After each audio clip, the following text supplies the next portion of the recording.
Solar Opposites is an animated television show on Hulu that is from the creators of Rick and Morty. Solar Opposites focuses on a family of aliens who move to Earth after their planet is destroyed. The leader of the family, Corvo, absolutely hates Earth, and the family always debates on whether Earth is a planet worth living on or not. And basically, they go through a bunch of crazy shenanigans and scenarios. Season two just premiered this weekend. It takes place right after the events of season one, and it expands on all of the storylines a lot more.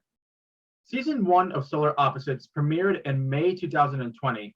I watched the first season when it premiered, and I really enjoyed it. I thought it was very funny and entertaining. I'm a huge fan of Rick and Morty, so the sense of humor is pretty similar to Solar Opposites since it's from the same creators. I always tell people who are Rick and Morty fans to watch Solar Opposites because I believe that if you like Rick and Morty, there's a huge chance that you will also like Solar Opposites. Anyway, since I really enjoyed the first season, I was naturally excited for season two. And I'm happy to report that season two was a blast. I thought this season was hilarious and it was just so entertaining. This season of Solar Opposites is way crazier than season one. The scenarios that these aliens go through, they are more insane, they're more entertaining, they're funnier, and honestly, I was shocked by what I was watching at times. Make no mistake, even though this is an animated show, this show is not for kids. This show is rated TVMA, and this season in particular really utilizes that TVMA rating.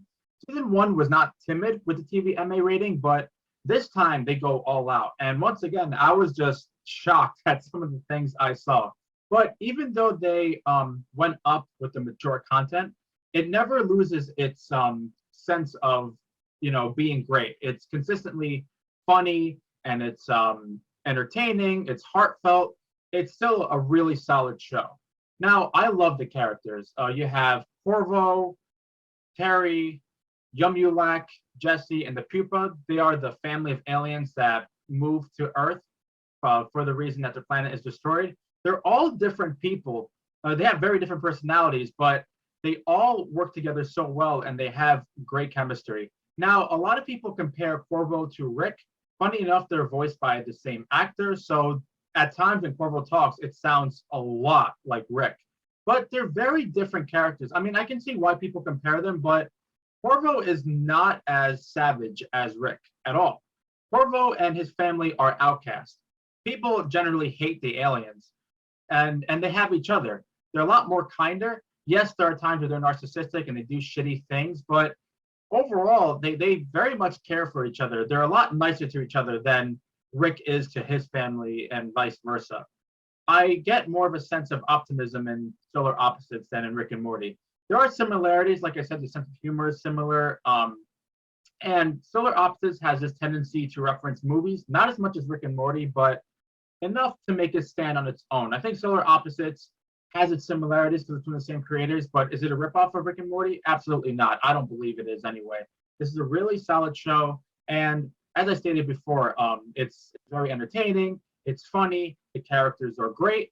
My favorite part of this show is the subplot of the wall. So in this show, the aliens, they shrink humans, and there's a glass in their room, in one of the aliens' room, and they basically put all the humans in this wall.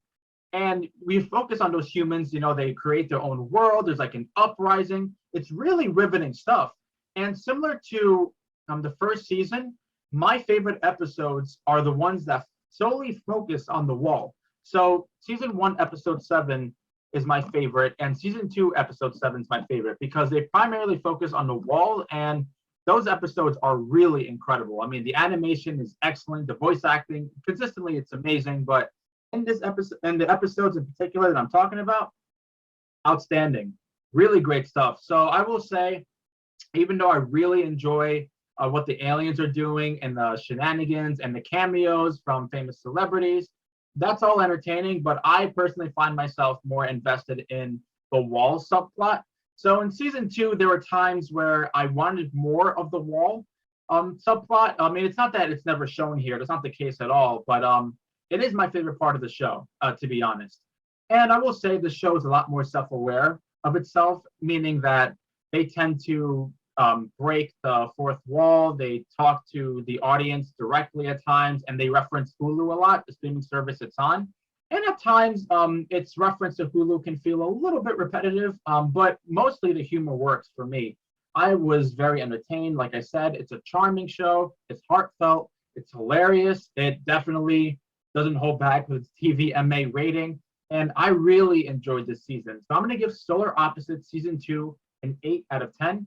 I gave Season 1 the same rating, but I would say I prefer Season 2 only because they up the antics, and basically it's more of an expansion of what made Season 1 great. So I would say they're on par, but I would put Season 2 a little higher than Season 1. And yep, that's my review of Solar Opposites Season 2. I will say, if you don't like Season 1, I wouldn't recommend Season 2. I don't think it's going to work for you if you aren't a fan of Season 1.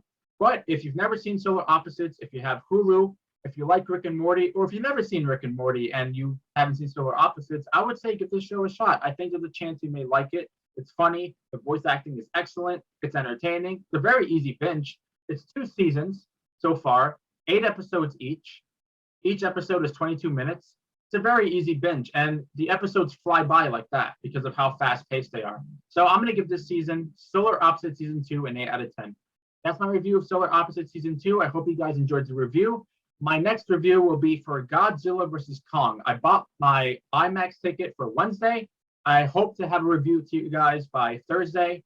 And yep, I'll see you guys next time for my Godzilla vs. Kong review. So thank you guys again for watching this video. Make sure to like, subscribe, share the video if you want, and I'll see you guys next time with my review of Godzilla vs. Kong. So until then, have a great day. I'll see you guys next time. All right, bye.